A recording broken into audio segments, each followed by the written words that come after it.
Aujourd'hui, nous allons découvrir un train de banlieue analogue et le comparer avec le modèle original de Dicky Toys.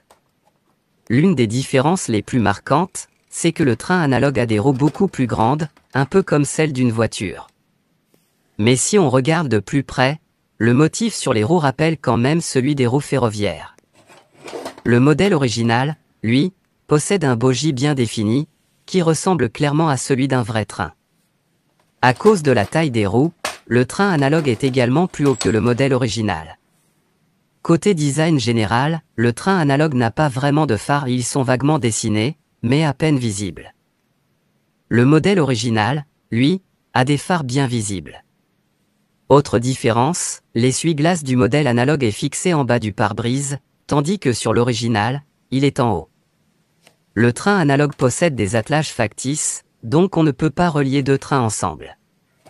Le modèle original, en revanche, a de vrais attelages fonctionnels. Regardons maintenant le toit, celui du modèle analogue ne s'ouvre pas, alors que celui du modèle original s'ouvre. Cependant, le train analogue a un atout sympa, il y a des boutons sur le toit qui déclenchent de la musique et des lumières à l'intérieur du train.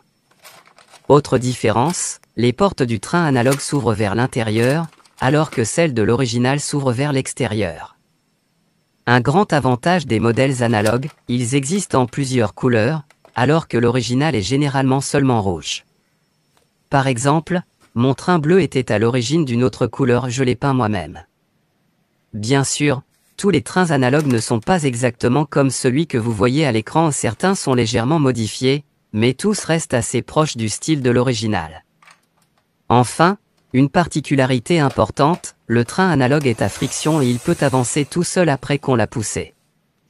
Et on peut aussi remarquer que le train analogue n'a pas de séparation pour la cabine du conducteur, contrairement au modèle original.